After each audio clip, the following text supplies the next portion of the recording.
Good morning students. Today we are going to discuss the boundary surface diagram of s, p and d orbitals and then we'll learn the energies of different orbitals की अलग अलग orbitals की energies क्या क्या होती हैं और उसके बाद हम डिस्कस करेंगे स्क्रीनिंग इफ़ेक्ट के बारे में जिसको हम शील्डिंग इफ़ेक्ट भी बोलते हैं। और उसके बाद अगर हमारे पास टाइम बचा तो हम देखेंगे कि ऑर्बिटल्स में किस तरीके से इलेक्ट्रॉन्स की फिलिंग होती है। ठीक है, कौन कौन से प्रिंसिपल है, आफ बाउ प्रिंसिपल है एक, और दूसरा है हर्ट्ज रूल। पाउलीज रूल तो हम पहले ही पढ़ चुके हैं, तो देखते हैं अगर टाइम बचेगा तो हम ये पढ़ेंगे। ठीक है, तो पहले तो बाउंड्री सरफेस डायग्राम देख लेते हैं। बाउंड्री सरफेस डायग्राम क्या होता है?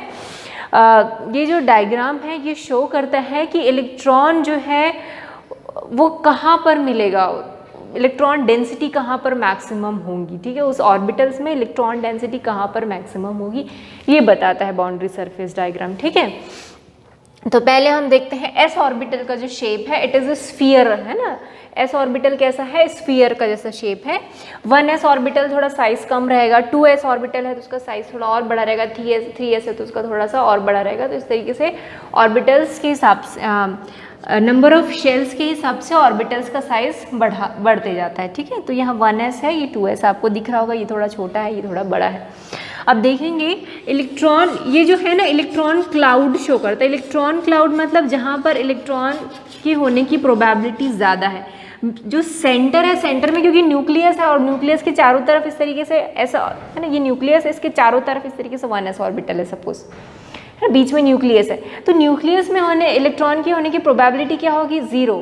न्यूक्लियस में इलेक्ट्रॉन हो ही नहीं सकता, इसलिए जो सेंटर है ना इसमें थोड़ा सा, ये थोड़ा आप अपनी बुक में भी देखेंगे ना तो वो सेंटर वाइट दिखेगा, है ना। आप अपनी बुक का डायग्राम 2.13 देखेंगे यहाँ पर, तो यहाँ पर देखो, यहाँ अगर आप देखेंगे थोड़ा वाइट दिख रहा है, इसके चारों तरफ थोड़ा सा डार्क कलर दिख रहा है।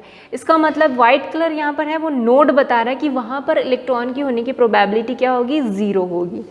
ठीक है, तो इसलिए मैंने यहाँ पर थोड़ा सा डार्क बनाया और बीच में थोड़ा लाइट बनाया है, क्योंकि वहाँ पर इलेक्ट्रॉन्स नहीं मिलेगा। जहाँ डार्क शेड है वहाँ पर इलेक्ट्रॉन के होने की क्या होती है? प्रोबेबिलिटी होती है। तो जितने भी s ऑर्बिटल है they are sphere in shape. ठीक है, अब हम p ऑर्बिटल के शेप की बात करते हैं।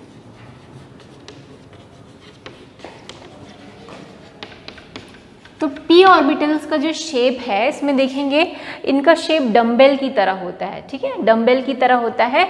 कुछ जो डम्बेल है वो x की तरफ ओरिएंटेड है, कुछ y की तरफ ओरिएंटेड है, कुछ z की तरफ ओरिएंटेड है। तो अकॉर्डिंग टू द ओरिएंटेशन इनका नाम है। अगर जो लोब है वो x की तरफ है तो उसको हम px बोलते हैं, y की तरफ ओरिएंटेड है तो py बोलते हैं, z की तरफ ओरिएंटेड है तो pz। ये हम सारे सेकेंड शेल की बात कर रहे हैं। तो ये जितने भी मेरे में शायद आपको दिख रहा होगा लोब्स छोटा बड़ा है, बट अगर क्योंकि ये सेकेंड शेल का है तो सारे लोब के साइज एक जैसे होने चाहिए। जब आप डायग्राम बनाए थोड़ा सा देख के बनाना कि सारे लोब्स जो है उनकी साइज एक जैसी होनी चाहिए। ठीक है, मेरा थोड़ा छोटा बड़ा हो गया, बट यू शुड रिमेंबर क्योंकि हम सेकेंड शेल की बात कर रहे हैं तो एक अगर शेल है उस शेल में सारे लोब्स एक जैसे होंगे। ठीक है, थर्ड जब थर्ड शेल के बारे में बात करेंगे 3p, अगर हम 3p ऑर्बिटल्स के बारे में बात करेंगे ना तो उनका साइज इनसे बड़ा होगा, क्योंकि जैसे जैसे साइज मैंने आपको बताया था n की वैल्यू बढ़ती जाती है, साइज ऑफ ऑर्बिटल भी बढ़ते जाता है। ठीक है, तो ये 2 की वैल्यू, तो इसमें सारे लोब्स एक जैसे होने चाहिए। जो लोब है इसको लोब बोलते हैं। ठीक है, तो लोब एक जैसे होने चाहिए। तो ये डम्बेल का शेप है। और अगर px की तरफ ओरिएंटेड है, ये देखो ये x की तरफ ओरिएंटेड है, x की तरफ, तो इसका नाम क्या दे दिया है? px। ये y की तरफ ओरिएंटेड है, इसका नाम py। ये z की तरफ ओरिएंटेड है तो pz, है ना। x y z एक्सिस आपको पता होगा, पढ़े हैं, है ना, कोऑर्डिनेशन। तो सेट उससे बनता है, तो px py pz। ठीक है, डम्बेल शेप का होता है। अगर हम d की बात करें तो d जो है वो डबल डम्बेल का शेप है। ठीक है, आपकी बुक में दिया हुआ है ये डबल डम्बेल शेप, इसको भी आप बना लेंगे कि अगर इस तरीके से 4 उसमें लोब्स होते हैं, डबल डम्बेल है ना, एक डम्बेल ये, दूसरा डम्बेल ये, तो 2 डम्बेल होते हैं इसमें।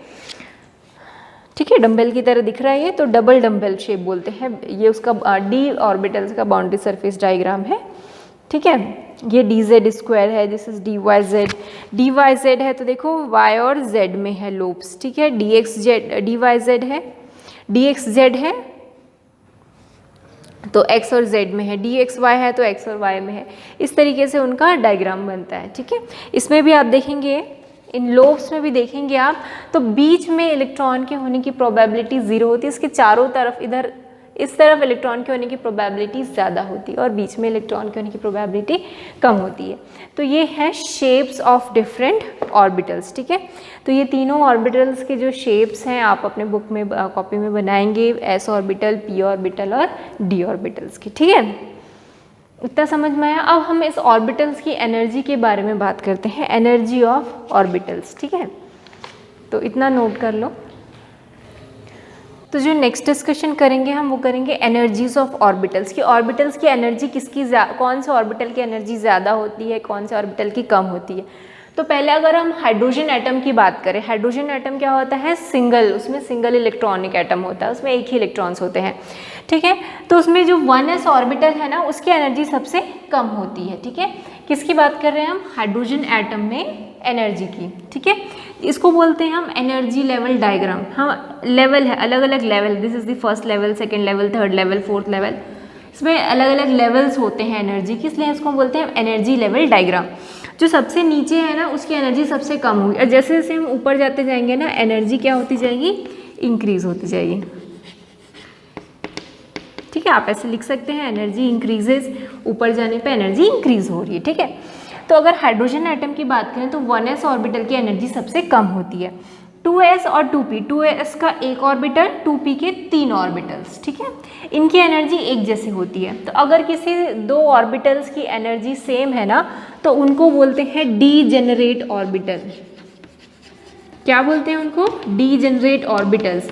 If the two orbitals have same energy then they are called degenerate orbitals. ठीक है, so here 2s and 2p are degenerate orbitals because they are having the same energy. तो degenerate orbitals, the orbitals which have the same energy, they are called degenerate orbitals.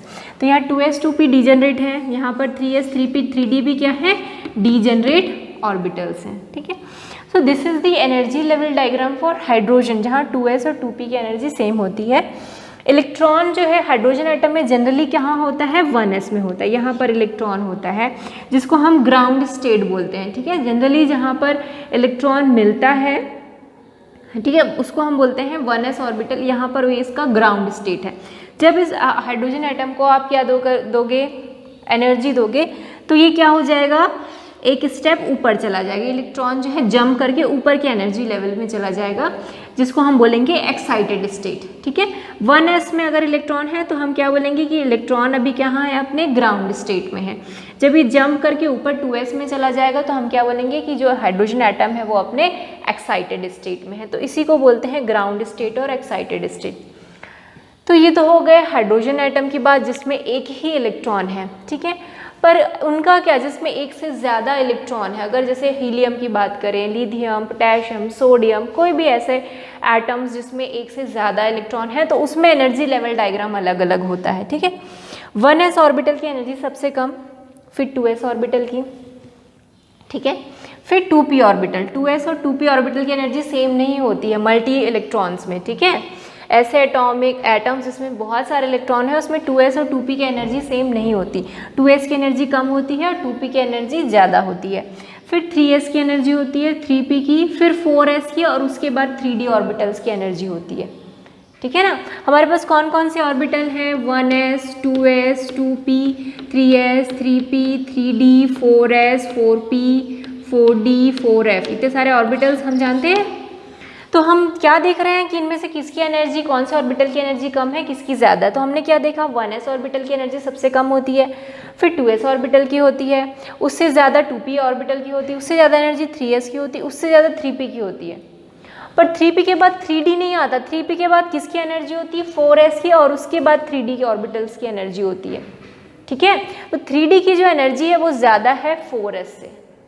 तो ये थोड़ा जानने की वाली बात है, ऐसा नहीं कि 3 के बाद 3d आ जाएगा, 3p के बाद 4s आता है, उसके बाद क्या आता है 3d, और उसके बाद फिर 4p आता है। ठीक है, तो यहाँ पर ध्यान देने वाली बात ये है कि यहाँ पर हर एक ऑर्बिटल्स जो है 1s की अलग है, 2s की अलग है, 2p की अलग है, पर 2p के तीनों जो ऑर्बिटल्स हैं उनकी एनर्जी सेम है ना, 2px, 2py, 2pz, इन तीनों की एनर्जी सेम है। यहाँ पर 3px, 3py, 3pz, इन तीनों की एनर्जी सेम है। यहाँ पर भी 3d के पांचों ऑर्बिटल की एनर्जी सेम है। तो एक सब शेल में तीनों ऑर्बिटल्स की एनर्जी तो सेम ही है, बट देखो सबकी सब शेल की बात करें तो हर एक सब शेल की एनर्जी अलग अलग है। सो ये डायग्राम बहुत इंपॉर्टेंट है, energy level diagram of multi electronic atom, कि इसमें एनर्जी का किस तरीके से डिस्ट्रीब्यूशन हो रहा है। ठीक है, तो इसको भी कॉपी में नोट कर लेंगे, एनर्जी लेवल डायग्राम। ठीक है, डीजेनरेट ऑर्बिटल्स क्या होते हैं? ऐसे ऑर्बिटल्स जिनकी एनर्जी सेम होती है, जैसे 2s और 2p जो है दे आर डीजेनरेट ऑर्बिटल। यहाँ पर कौन कौन से डीजेनरेट ऑर्बिटल है? देखो 2px, 2py, 2pz are degenerate orbitals, क्योंकि इन तीनों की एनर्जी क्या है? सेम है। 3px, 3py, 3z they have same energy, तो ये भी क्या है? डीजेनरेट ऑर्बिटल्स हैं। यहाँ 3d के भी जितने भी ऑर्बिटल्स हैं उनकी भी एनर्जी सेम है, तो ये सारे क्या है? Degenerate orbitals. तो ये सब भी क्या है? डीजेनरेट ऑर्बिटल्स हैं जिनकी एनर्जी क्या है? सेम है। But 3s, 3p are not degenerate orbitals, क्योंकि दोनों की एनर्जी अलग अलग है। इतना क्लियर हुआ डीजेनरेट ऑर्बिटल्स के बारे में? ठीक है, अगला जो है एक बहुत इंपॉर्टेंट कॉन्सेप्ट है शील्डिंग इफेक्ट या nuclear effective nuclear charge effect, जिसको मैं चैप्टर 3 में थोड़ा डिस्कस करूँगी आपसे, अभी नहीं डिस्कस करूँगी। ठीक है, तो ये एनर्जी डिस्ट्रीब्यूशन था अलग अलग का। तो आप यहाँ पर देखोगे 2s इलेक्ट्रॉन की एनर्जी यहाँ और यहाँ तो सेम नहीं होती है। ठीक है, 2s इलेक्ट्रॉन पे यहाँ पर जो है 2s की एनर्जी ज़्यादा होती है एज़ कम्पेयर टू इसमें। देखो इसलिए मैंने इसको थोड़ा नीचे ड्रॉ किया, इसको मैंने ऊपर ड्रॉ किया है ना, ये ध्यान देने वाली बात है यहाँ पर कि यहाँ पर 2s जो है हाइड्रोजन के केस में 2s की एनर्जी ज़्यादा है, और बाकी अगर मल्टी इलेक्ट्रॉन के केस की बात करूँ, अगर मैं हीलियम या लिथियम की बात करूँ तो लिथियम में 2s की एनर्जी कम है। तो ये थोड़ा सा डिफरेंस है, आपकी बुक में भी थोड़ा सा ये हिंट किया है। ठीक है, इतना समझ में आया एनर्जीज। अब हम पढ़ते, अगर ये एनर्जी समझ में आया तो फिर अफबाउ प्रिंसिपल समझ में आएगा। ठीक है, ये जो क्या बोलना चाहिए, जो सीक्वेंस है वो याद रहना ज़रूरी है कि पहले किसकी एनर्जी सबसे कम? 1s, 2s, फिर 2p, 3s, 3p, 4s, 3d, ऐसा जो ये सीक्वेंस है याद रखना ज़रूरी है, क्योंकि जब हम इलेक्ट्रॉन की फिलिंग करेंगे तो ये एनर्जी काम आएगी। ठीक है, ये समझ में आ गया। अब हम पढ़ते हैं फिलिंग ऑफ इलेक्ट्रॉन्स। ठीक है, in an any orbitals of atom. So पहला जो रूल्स है filling of orbitals in atom में, मतलब ऑर्बिटल्स को इलेक्ट्रॉन से फिल करना है। ठीक है, तो उसके लिए कुछ रूल्स बनाए गए हैं। तो सबसे पहला रूल है अफबाउ रूल। अफबाउ किसी साइंटिस्ट का नाम नहीं है, अफबाउ एक जर्मन वर्ड है, और इस जर्मन वर्ड का मीनिंग होता है बिल्डिंग अप, कुछ बनाना। तो यहाँ पर हम क्या बिल्ड कर रहे हैं? Building up the orbitals, orbitals को बिल्ड कर रहे हैं। इसका मतलब क्या हुआ? मतलब हम फिल कर रहे हैं ऑर्बिटल्स को, फिलिंग अप द ऑर्बिटल्स है ना। Building up the orbitals means filling up the orbitals with electrons. ठीक है, तो ऑर्बिटल्स से कैसे इलेक्ट्रॉन को फिल करना है? पहले कौन से ऑर्बिटल में इलेक्ट्रॉन जाने हैं, उसके बाद किस में जाने हैं, ये। ठीक है, तो अफबाउ प्रिंसिपल क्या बोलता है? It states that in the ground state of the atoms the orbitals are filled in order of their increasing energies. कैसे फिल होता है कोई भी इलेक्ट्रॉन्स किसी भी ऑर्बिटल्स में? With the increasing order of their energies, मतलब जो सबसे जिसकी एनर्जी सबसे कम है उसमें पहले इलेक्ट्रॉन जाएगा। ठीक है, फिर उससे ज़्यादा जिस ऑर्बिटल की एनर्जी उसमें इलेक्ट्रॉन जाएगा। तो सबसे पहले किस में फिल होता है? इलेक्ट्रॉन 1s में। तो पहले आपको इलेक्ट्रॉन 1s में फिल कर देना है। जब 1s पूरा फिल हो जाएगा तो हम किसको फिल करेंगे? 2s ऑर्बिटल को। ठीक है, 2s ऑर्बिटल के बाद हम किसको फिल करेंगे? 2p ऑर्बिटल को। उसके बाद 3s को, फिर 3p, 4s, 3d, 4p, 5s, 5d, 5p, 4f, 5d। इसी ऑर्डर में हमको क्या करना है? इलेक्ट्रॉन्स की फिलिंग करनी है। ऐसा नहीं कि 1s, 2s, 2p, 3s, 3p के बाद 3d को फिल कर दिया, ऐसा नहीं होना है। पहले 3p को फिल कर लिए, 3p पूरा फिल हो गया तो हम किसको फिल करेंगे अगली बार? 4s को। इसी ऑर्डर में ही हमको इलेक्ट्रॉन्स की फिलिंग करनी है ऑर्बिटल्स में। ठीक है, जैसे आपको पता होगा ना KLM शेल पहले हम लोग पढ़ते थे 10th में, जब तक K शेल पूरा फिल नहीं हो जाए हम L शेल में नहीं जाते थे। जब L शेल फिल हो जाता था तो हम M शेल में जाते थे। वैसे ही सिस्टम यहाँ पर भी है, पहले 1s ऑर्बिटल को फिल करना है, फिर 2s ऑर्बिटल को, फिर 2p, फिर 3s। ठीक है, तो इसमें क्या रूल अपनाते हैं कि हमको कैसे पता चलता है कि 4s की एनर्जी कम है और 3d की ज़्यादा है? ठीक है, ये कैसे पता चलेगा उसके लिए हम एक n+l रूल बताया गया है। ठीक है, अगर हमको पता करना है कि कौन से ऑर्बिटल की एनर्जी ज़्यादा होगी और कौन से ऑर्बिटल की कम, तो n+l रूल देखते हैं।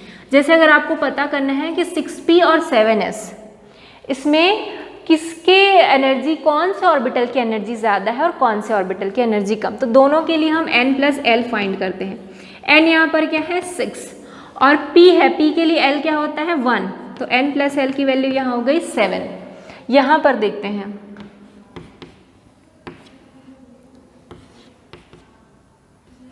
अब यहाँ पर देखो दोनों की वैल्यू ही 7 7 है।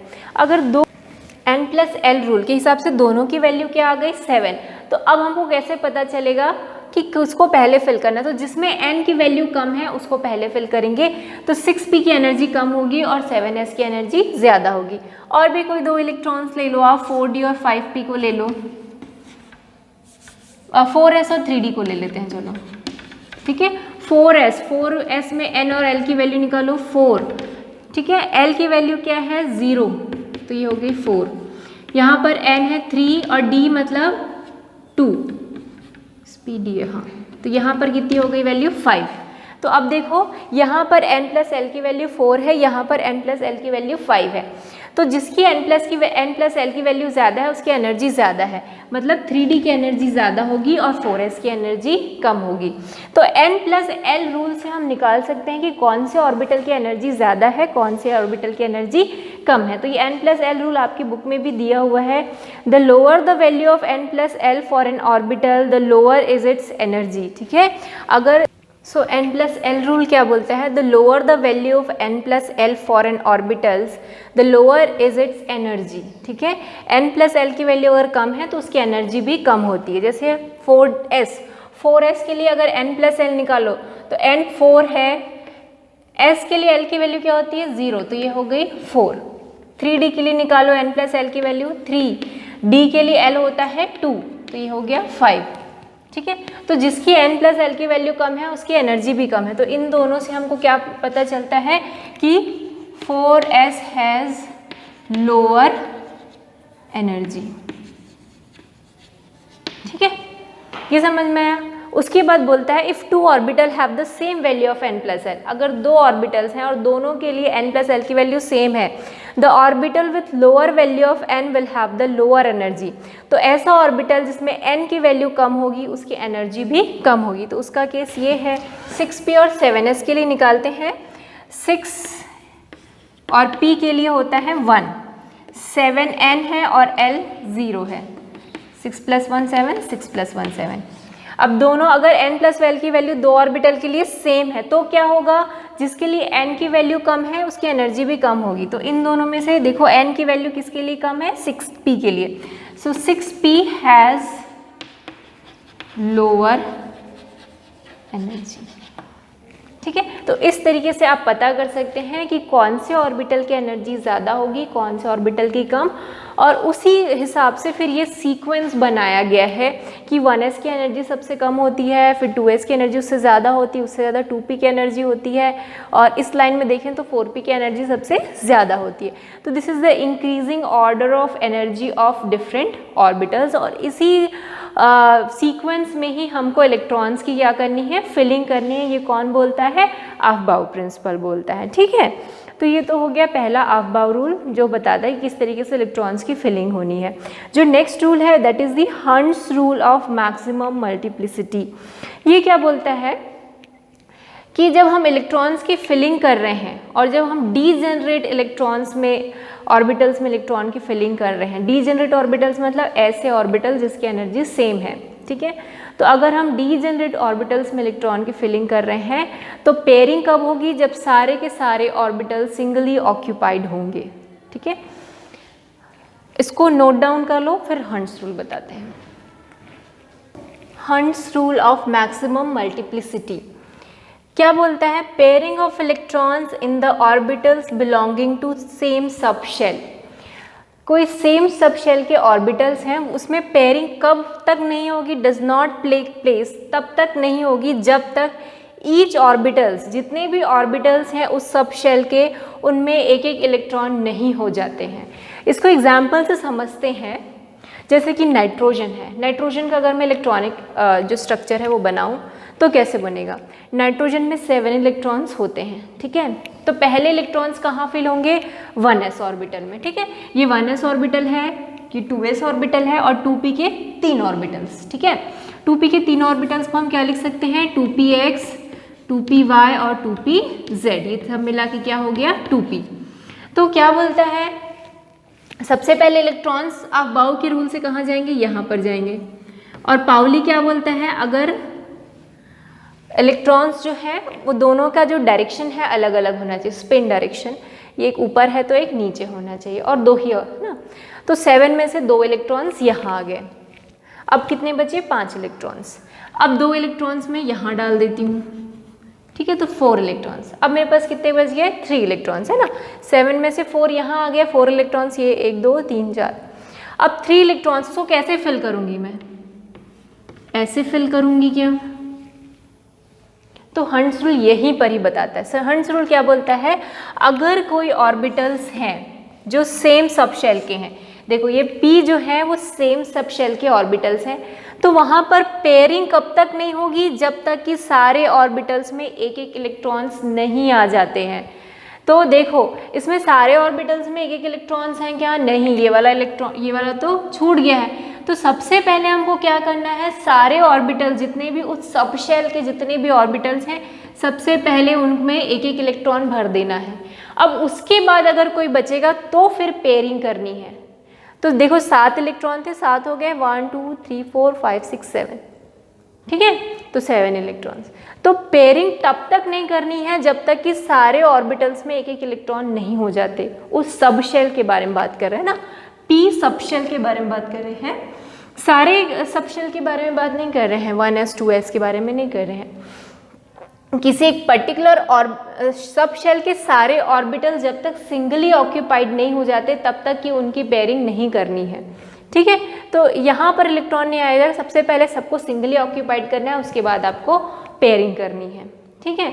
और एग्जाम्पल लेके बताते हैं आपको और क्लियर हो जाएगा। ऑक्सीजन का लेते हैं, ठीक है। ऑक्सीजन के नंबर ऑफ इलेक्ट्रॉन्स कितने होते हैं, 8 होते हैं। तो आप बना लो पहले 1s ऑर्बिटल, ये हो गया 2p ऑर्बिटल, और सॉरी 2s ऑर्बिटल, ये 2px, 2py और 2pz, ठीक है। 8 इलेक्ट्रॉन्स हैं, तो ये 1s ऑर्बिटल को पहले पूरा फिल करेंगे, ठीक है, फिर 2s ऑर्बिटल को फिल करेंगे। तो पहले 1s को फिल कर दिए, 2s, अब 2p को फिल करेंगे। 2p के लिए हमारे पास कितने इलेक्ट्रॉन बचे हैं, देखो 4 इलेक्ट्रॉन्स बचे हैं। तो सबसे पहले क्या करेंगे, तीनों ऑर्बिटल में एक एक इलेक्ट्रॉन फिल कर देंगे और उसके बाद हम पेयरिंग शुरू करेंगे। अभी भी एक इलेक्ट्रॉन रह गया है, तो फिर हमने पेयरिंग की, ठीक है। अगर आप इसको इस तरीके से बना देते हैं ना तो वो गलत हो जाएगा, ठीक है। पहले सभी ऑर्बिटल्स में एक एक इलेक्ट्रॉन होने चाहिए, उसके बाद ही आपको क्या करनी है, पेयरिंग स्टार्ट करनी है किसी पर्टिकुलर ऑर्बिटल्स में, सब शेल में, ठीक है। ये 2p सब शेल है, तो कोई भी अगर सब शेल है, 2p सब शेल है, तो उनके ऑर्बिटल्स की पेयरिंग तब तक नहीं होगी जब तक कि जितने भी ऑर्बिटल्स हैं वो सिंगली ऑक्यूपाइड नहीं हो जाते। So this is the right one, ठीक है। रॉन्ग वन कैसा होगा, इसका रॉन्ग बनाएंगे तो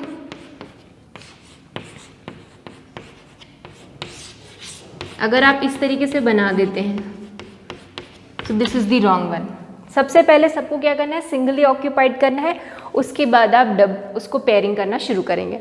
तो 8 इलेक्ट्रॉन्स होने चाहिए, 1 2 3 4 5 6 7 8 इलेक्ट्रॉन्स हैं, ठीक है। 10 15 मत बना दे, जितने नंबर ऑफ इलेक्ट्रॉन्स हैं उतने यहाँ फिल करने हैं। So this is the wrong one, this is the right one.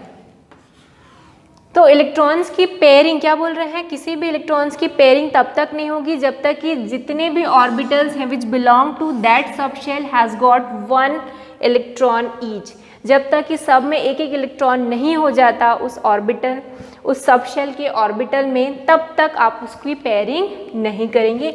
ये बोलता है हंट्स रूल, ठीक, इतना क्लियर हुआ। तो ये था प्रिंसिपल थे, 2-3 प्रिंसिपल थे filling of orbitals in atom का। पहला था अफबाउ रूल, दूसरा था पाउली और तीसरा था हंट्स रूल।